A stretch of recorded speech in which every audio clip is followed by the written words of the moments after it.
Sebetulnya detoksifikasi itu adalah proses alami tubuh untuk mengeluarkan atau menetralkan racun dari dalam tubuh kita.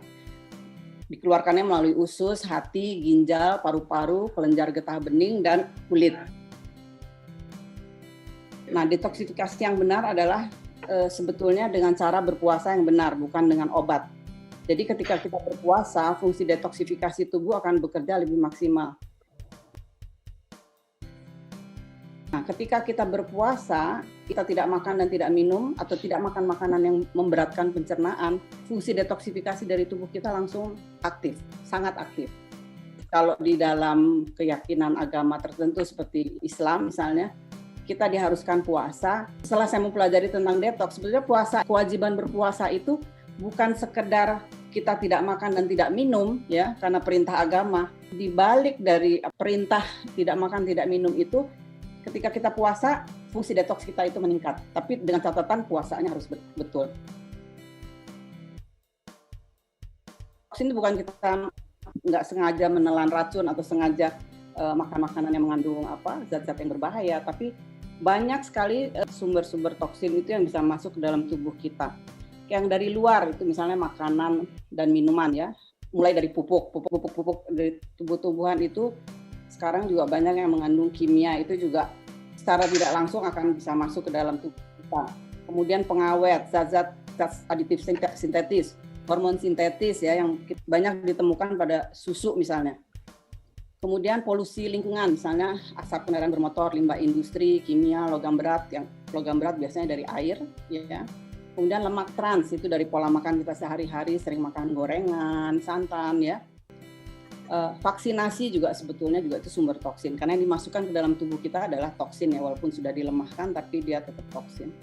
Mikroba, kemudian radiasi gelombang elektromagnetik, sinar X, yang kadang-kadang mungkin kita bisa lagi di ronsen atau periksa gigi harus difoto, ya, jadi itu juga bisa masuk ke dalam tubuh kita sebagai toksin. Selain dari luar, di dalam tubuh kita juga memproduksi racun, yaitu dari proses metabolisme. Jadi sel-sel tua yang harus dibuang, radikal bebas, ampas makanan yang tidak tercerna dengan baik, itu akan menjadi sampah di dalam tubuh kita dan akan menjadi racun. Pikiran dan emosi negatif juga menghasilkan racun dalam tubuh kita.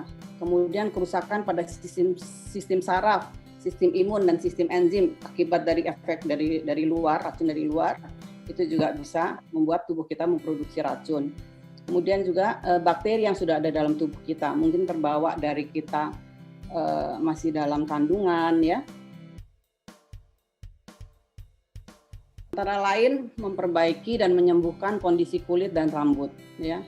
Kulit kita menjadi lebih lembut, jadi lebih lembab, ya. Karena rambut juga jadi lebih tidak kering, memperbaiki pencernaan, fungsi kekebalan tubuh, menyembuhkan peradangan. Jadi kalau kita ada peradangan itu lebih cepat sembuh. Ketahanan terhadap infeksi dan reaksi alergi, meningkatkan tingkat energi, level energi, memperbaiki kualitas tidur, meningkatkan fungsi mental dan kejernihan pikiran, perbaiki fungsi liver dan ginjal, perbaiki juga selera makan itu jadi terasa lebih nikmat. Perilaku makan kita juga menjadi baik, artinya kita tidak jadi rakus, ya, seperti sebelumnya. Kemudian pengendalian berat badan.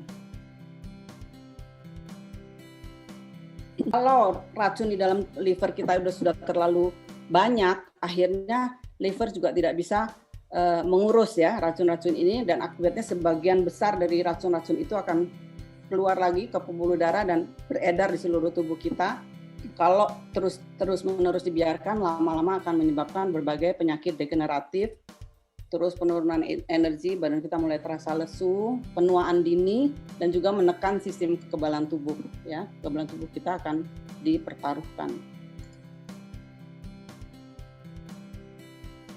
Kalau kita misalnya mulai belakangan ini sering sakit kepala, flu, terus merasa badan tidak fit, mudah lelah, lesu, mudah lupa, sulit konsentrasi, terus kulit kering dan kusam, terus berbagai penyakit kulit dan alergi muncul, sering sembelit atau gangguan pencernaan, ya.